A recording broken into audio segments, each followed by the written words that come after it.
கர்த்தருக்கு ஸ்தோத்திரம். கர்த்தராகிய இயேசு கிறிஸ்துவின் இன்ப நாமத்தில் இனிய வாழ்த்துக்கள். இன்றைய தியானத்துக்காக ஜெபித்த பொழுது தேவன் தந்த வசனம் ரோமருக்கு எழுதின நிருபம் 8ஆம் அதிகாரம் 28ஆம் வசனம். அன்றியும் அவருடைய தீர்மானத்தின்படி அழைக்கப்பட்டவர்களாய் தேவனிடத்தில் அன்பு கூறுகிறவர்களுக்கு சகலமும் நன்மைக்கு ஏதுவாகவே நடக்கிறதென்று அறிந்திருக்கிறோம். நம்முடைய கர்த்தராகிய இயேசு கிறிஸ்து நமக்கு எல்லாவற்றையும் நன்மைக்காகவே செய்கிற தேவனாக இருக்கிறார். நாம் அவருடைய தீர்மானத்தின்படி அழைக்கப்பட்டு இருக்கிறோம். பரிசுத்த வேதாகமம் சொல்லுகிறது, உலக தோற்றத்திற்கு முன்னே அவர் நம்மை தனக்கென்று தெரிந்து கொண்டிருக்கிறார். நம்மை அவருடைய ராஜ்யத்திற்கென்று அழைத்திருக்கிறார். மட்டுமல்ல, அவரிடத்தில் அன்பு கூறுகிறவர்களுக்கு, தேவனிடத்தில் அன்பு கூறுகிறவர்களுக்கு, நாம் எல்லாரும் இன்றைக்கு இயேசு கிறிஸ்துவை சொந்த இரட்சகராக ஏற்றுக்கொண்டிருக்கிறோம் என்றால் நாம் இயேசு கிறிஸ்துவில் அன்பு கூறுகிறோம், அவருடைய பிதாவில் அன்பு கூறுகிறோம்.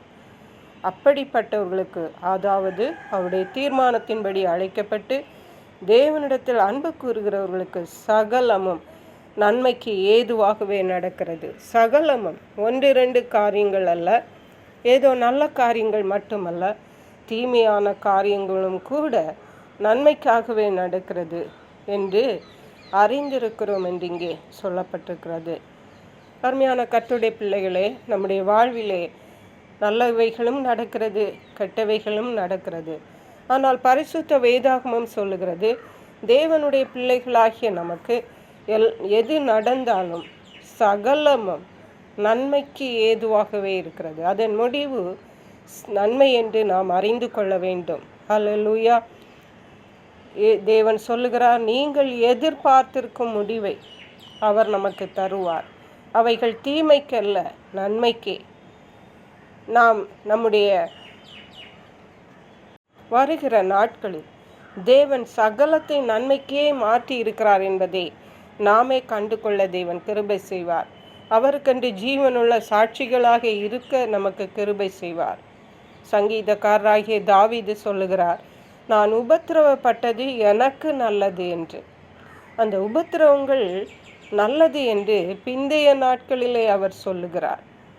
அதே போலதான் ஒவ்வொரு தேவனுடைய பிள்ளைகளாகிய நாம் ஒவ்வொருவருக்கும் நடந்து கொண்டிருக்கிற ஒவ்வொரு காரியங்களும் நன்மைக்கு ஏதுவானவைகளே என்பதை நாம் திட்டமும் தெளிவுமாக தெரிந்து கொண்டு இன்னும் தேவனில் அன்பு கொண்டு சூழ்நிலைகள் எதுவாயிருந்தாலும் நாம் சோர்ந்து போகாமல் இன்னும் தேவனை நோக்கி பார்த்து இன்னும் அவரில் அன்பு கொண்டு இன்னும் அவரை தேடி இன்னும் அவர்களுடைய வார்த்தைகளை தியானம் பண்ணி நாம் முன்னாக கடந்து செல்கிறவர்களாய் காணப்பட வேண்டும்.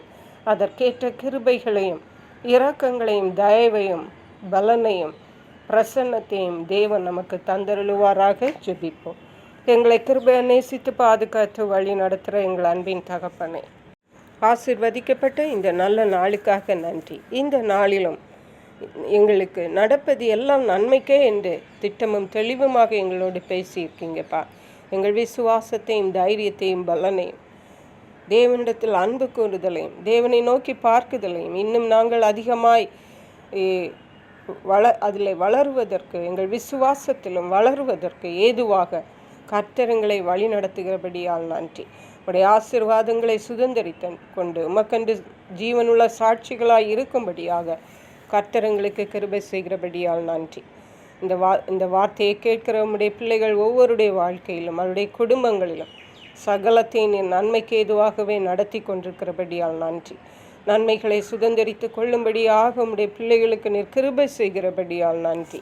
நன்றி பரிசுத்த ஆவியானவரே. துதி கன மகிமை உமக்கே செலுத்துகிறோம். மீட்பரும் இரட்சகருமாகிய இயேசு கிறிஸ்துவின் இன்ப நாமத்தில் ஜெபிக்கிறோம் எங்கள் அன்புள்ள பரமபிதாவே. ஆமென். God bless you.